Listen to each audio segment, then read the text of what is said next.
Hello and welcome to Boom, Doom and Zoom. I'm Paul Rickard. I hope Peter Switzer might be able to join us a little later. He's just a little tied up at the moment, so we'll see whether we can get hold of Peter, but it's just me at the moment. So welcome to our show, and we'll go for just after 12 p.m. on Eastern Standard Summertime on the Thursday, the 18th of November, and we'll go till just after about 12:30 p.m.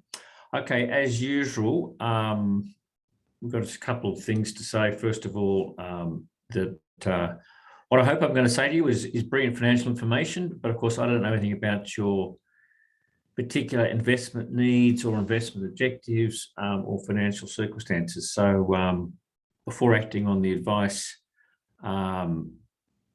you should always seek the appropriate professional assistance. So that's the first sort of warning. Secondly, the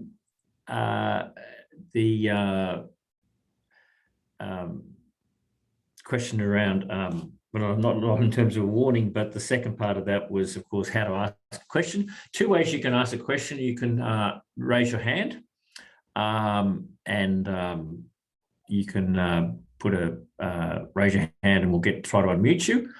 We like those sort of questions because it means other people can participate.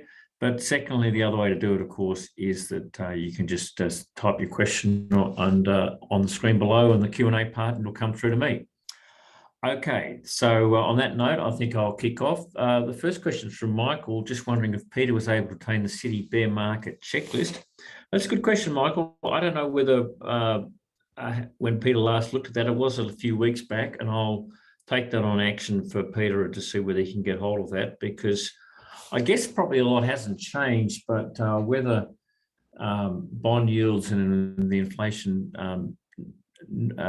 sort of soundings in the States might be changing that, I don't know, but that's a really good question. So we'll take that on action for Peter about the City bear market forecast. Okay. Next question is from Shabir, and she asked for thoughts on the Macquarie share purchase plan. Well, Shabir, you're going to pay no higher than $191, and I think it's 42 cents.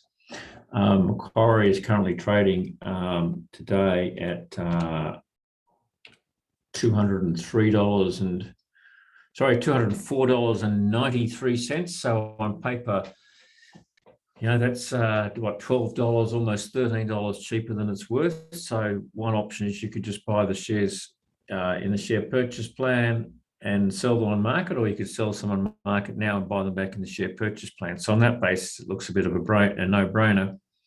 How much it'll get scaled back, I'm not sure. They did sort of indicate initially there may not be a scale back, but I suspect given the share price, there will be some sort of scale back. The other thing I should point out is the analysts are pretty bullish on Macquarie, which doesn't necessarily mean it's going to go up, but there's some pretty high numbers in terms of target prices now in Macquarie. I think one of the analysts has got a target price of $246, if I'm correct. The consensus is at $214.60. So on that basis, at least the brokers seem to think there's upside, and I'll see if I can bring that up.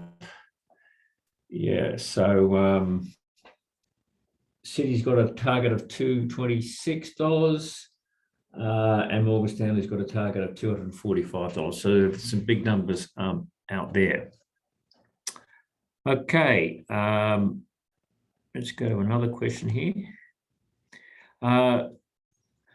From David, your view on the ANZ purchase of cash rewards. Don't know whether I've got a view of whether that's going to make a big difference to ANZ, David. I don't know whether there's some other comments out there, so I'm going to have to look at that, but I don't think that's the major influence on the ANZ share price. I think the ANZ's struggling because it's pretty underwhelming profit report in the sense that it can't even, after all of these years, process a mortgage loan. And secondly, that despite all the noise about costs, there's really not much happening. So I think my own view is I think management at the ANZ's a bit asleep. and that's why it's sort of underwhelming and it hasn't been doing much. Okay, we get the same question every week, I think, from the same attendee. It's always anonymous, but thoughts on Ansell. Now, I'll give you what the market thinks on Ansell. It's ANN, if we can get Ansell up, Luke.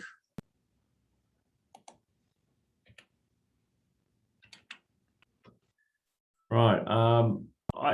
Look, all I can go by on Ansell is I think it looks attractive. The market's gone colder. I'm not quite 100% sure why the market's gone so cold in Ansell. The consensus target price is $41.32, which implies 33% upside.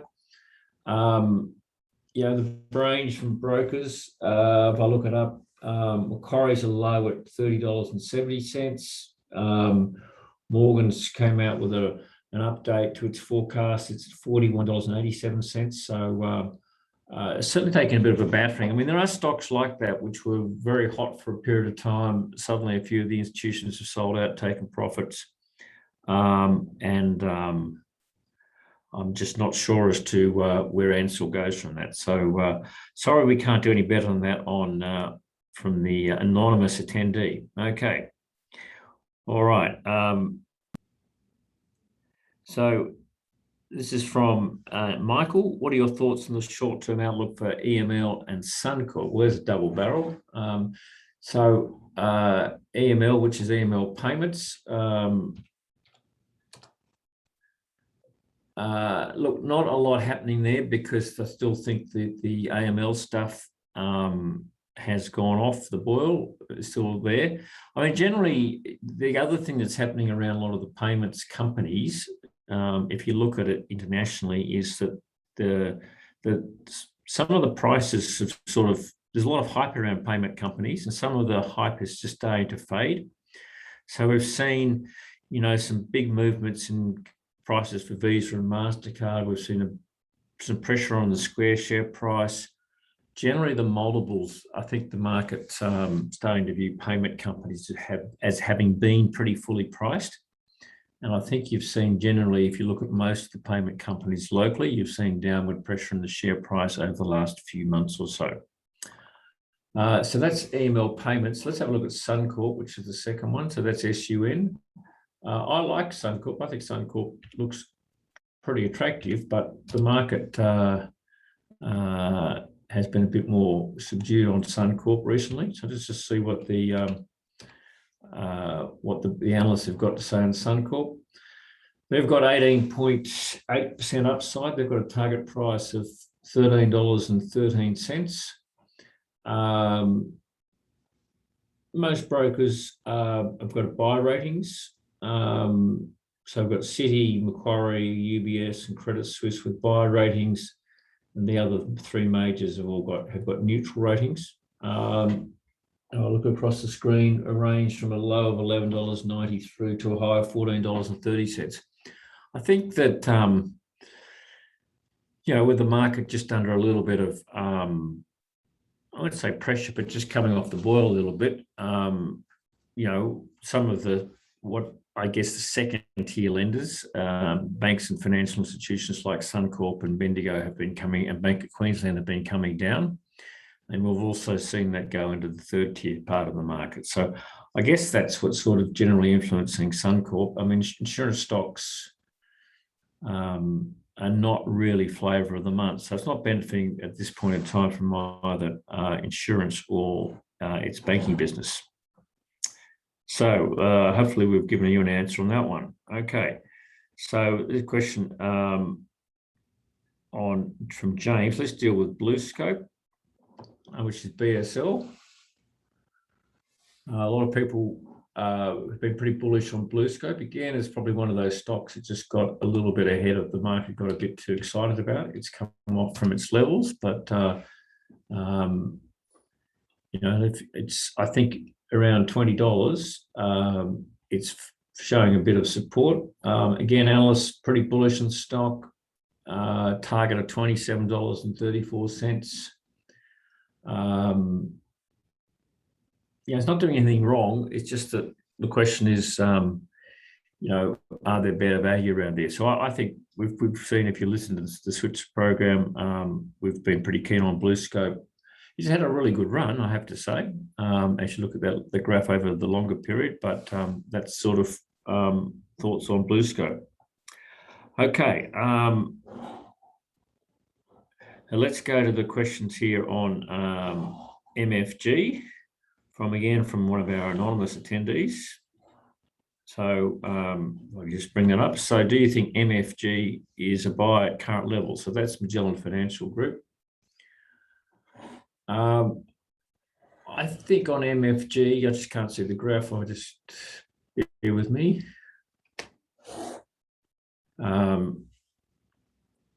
Is reasonable buying, but I think you're still seeing pressure around funds outflow.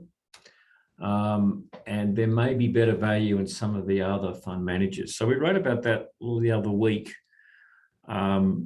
You got to remember there are two things happening with Magellan, right? First of all, it's a fund manager, so it depends on new funds flow, and of course, it's not getting that at the moment because its performance has been underwhelming. So a number of the financial planners have been recommending to some of their clients that they lighten up a little bit on Magellan. So that's been causing a net outflow. Secondly, it's not going to get any performance fees because it hasn't been outperforming.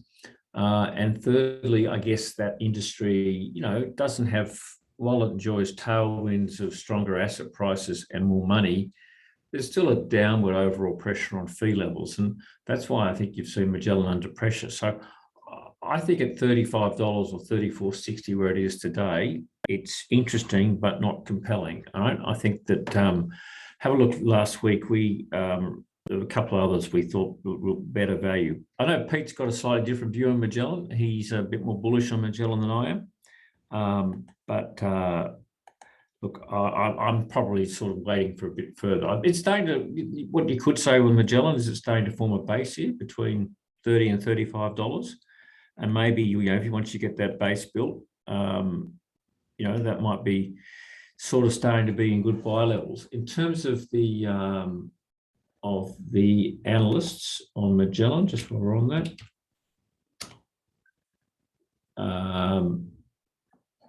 Let me just bring that up for you. They don't see a huge amount of upside, target of $37.10.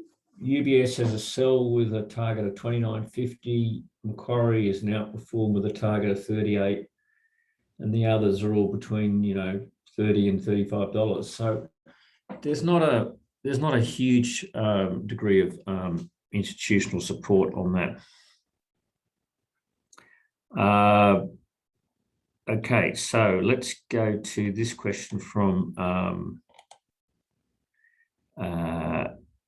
Graham. What is your view on crypto, and what is the safest way to give it a go? Well, that's a good question, Graham. I think that the way if you want to play crypto, you actually buy the currency. So look, let's have a look at the ETF, the new ETF first of all, which is CRY. Thanks for putting up the graph of Bitcoin, Luke. Just can you bring up the new ETF, which is CRYP? Yeah. So look, that hasn't really done a lot. Everyone got very excited about that. That's not investing in cryptocurrencies. That's investing in companies around the side of the industry, things like Coinbase, which is one of the exchanges. I'm a bit wary about that as the way to invest in it. I think if you believe in cryptocurrencies, you buy the currency. So and I think at some stage, I think we'll have a little nibble at Bitcoin. I'm watching it very carefully. Go back to Bitcoin. It's sort of, got up to $65,000 US. It's back today about 60, dipped under last night. It's getting a little less volatile, but I think we're looking there at the Australian dollar equivalent price. I'm watching it. So I think there are ways you can dabble. I think the CBA's initiative will be really well supported. I think that will attract a lot of interest. Okay, So they've done that one. Okay, so Mike, this is a question here from, it says, Mike Gable recently advocated on Switzer interview this week that CBO was a buy and in a breakout formation. Given the huge price fall yesterday, it seems using charting as a buy and sell strategy has its limitation. What are your thoughts? Well, I'm not a chartist, and but we do publish the views of chartists, and I think Mike would say, well, yep, that doesn't look like it's a breakout anymore. Let me just talk about the CBA result. I think the market's put a little bit too much, it got a little bit too carried away the other way in terms of taking it to $110. It seemed to me a lot of institutions were suddenly realizing that they'd been missed the boat with CBA, and it was almost FOMO coming into play. The price reaction yesterday, look, the quarterly report wasn't that bad. What the analysts picked up on was the comments around net interest margin. And they don't say much in a quarterly report. You can download that, go to the CBA page. It's a 5-page document of which there's about 400 words of commentary. And there's just one phrase that says it's considerable margin pressure. Well, one of the reasons there's been margin pressure is because they've been doing fixed rate home loans, and they've at a lot lower margin than variable rate home loans. And you will have noticed that all the banks have increased their fixed rates over the last few weeks. So look, getting it back to $100 was probably the pack, was probably right. I mean, you recall that I wrote about 4 weeks ago that it was time to sell CBA and buy the other banks, and I felt horribly wrong last week. I still maintain that there's better value. It's a strategy they're playing the best and the worst. Best being CBA, the worst, well, again, whatever is cheapest, but I think that you know, I think you can look at it on something in that lines. Okay, so but coming back to your question on charts, you know, I'm not a chartist, but we do publish those views, and clearly that's one where, you know, the chartists got it pretty wrong. So they don't always get it right. So take that as a given. All right. Okay. Again, I'll do one of these questions. This is again from an anonymous thoughts on Woodside Petroleum. Let's look at WPL if we can, Luke. Look, not doing a lot. I don't think Woodside is going to do a lot until the BHP distribution has been completed.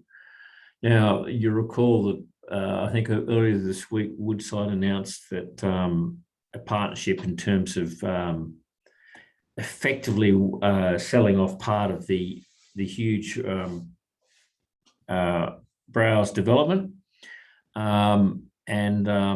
That's really important in terms, the Scarborough development, that's really important on a go-forward basis. They still haven't reached a final investment decision, but they've now got a partner. But you got to remember with Woodside, the problem with Woodside is that, you know, BHP shareholders are going to get Woodside distributed in full, and there's going to be lots of Woodside shares on the market. And I think that's going to put a cap on Woodside. So I think at $20, it's probably good buying. $22, it's sort of middle nowhere. I think we're sort of range bound 20 to 25. The two catalysts for Woodside to go up are finally a final investment decision on Scarborough, and secondly, the completion of the BHP effectively demerger of Woodside shares.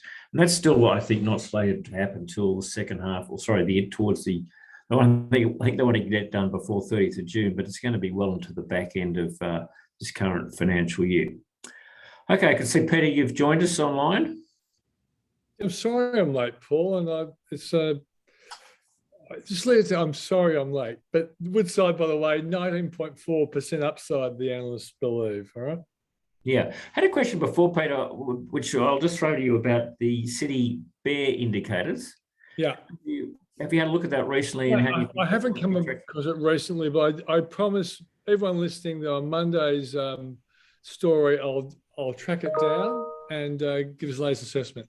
I'm kind of thinking, Paul, I wouldn't be surprised if there's a bit of a sell-off on the US, but I think it'll be short term and be a buying opportunity. That's my feeling about what I'm seeing at the moment.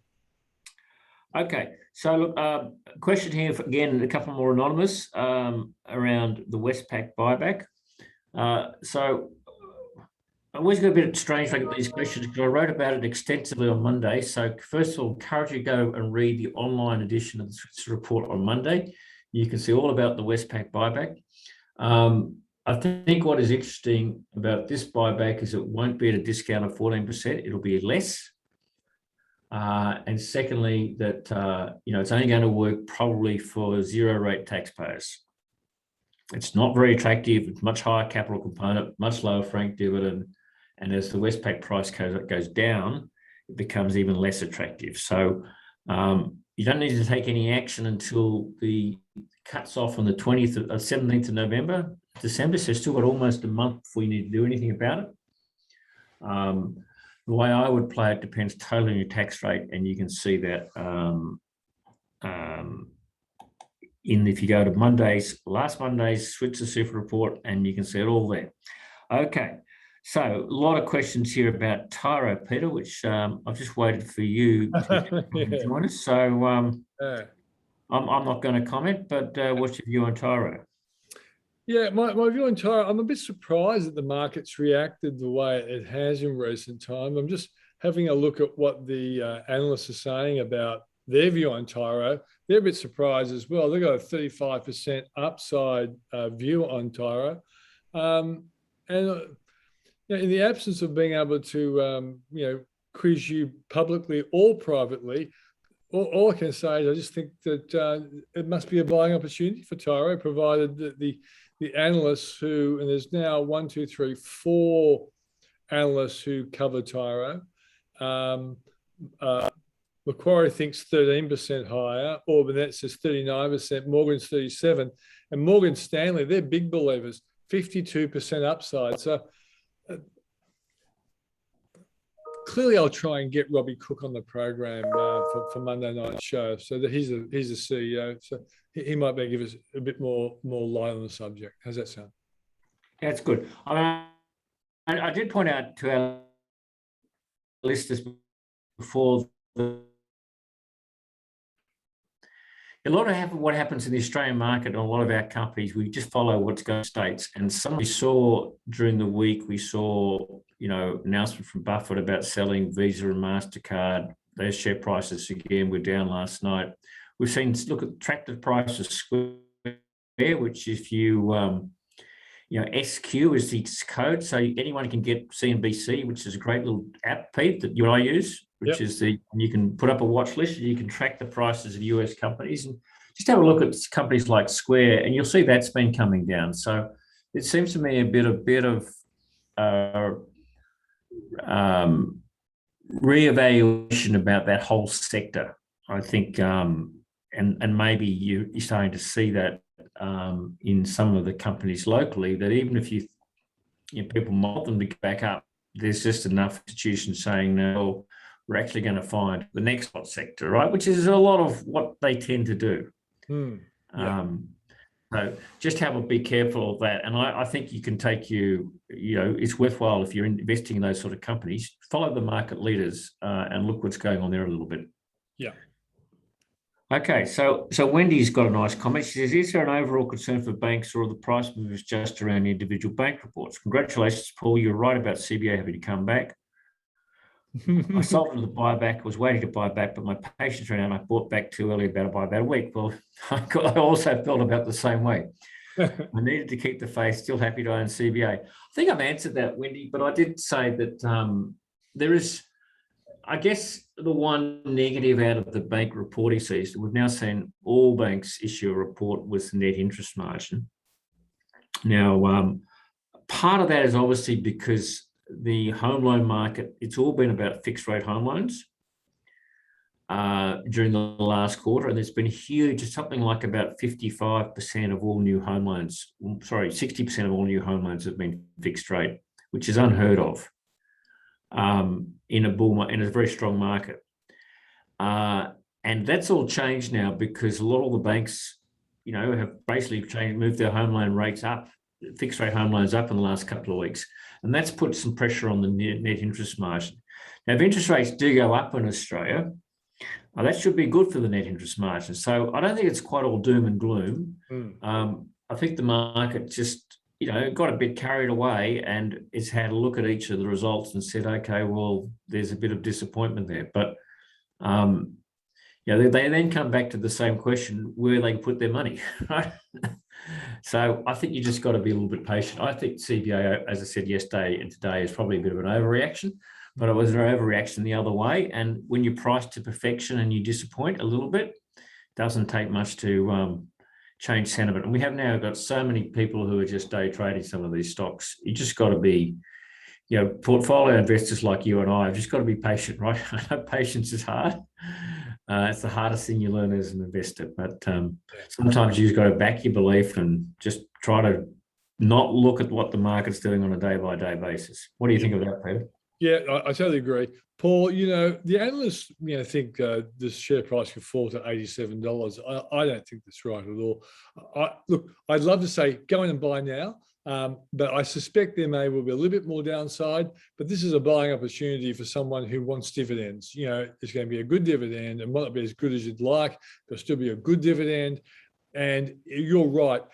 I'm out there saying the Australian economy could grow anywhere between 5 and 7%. Reserve Bank says 5%. Bill Evans says 7%. If that happens, this economy grows strongly. Banks will be beneficiaries of it, and interest rates will be rising, not instantaneously or cash rate wise, but they'll be on the rise. And in 2023, they'll definitely go up. Okay, I think we just answered Roger's and Danny's questions around CBA, so I think we've done that. Question here about thoughts on QBE, Peter, which is a question from Peter. Yeah. Well, let me go to the analysts first, Paul. Yeah, I thought so. They're pretty much in favour of QBE. They've got a price target of about $14.15 or 16% higher. I think the world's improving for a company like QBE because I think interest rates will be on the rise over the next year or so. They're beneficiaries of that kind of thing. And I'm not going to go and buy QBE. I'm a bit hesitant about all insurance companies in this modern world of ours, but the analysts like it. Yeah, I think of the insurance companies, QBE seems to have turned the corner. I think you can say that. Higher bond rates is a good positive for QBE long term. Insurance premiums are on the rise. Insurance margins are on the premiums are on the rise, which is positive.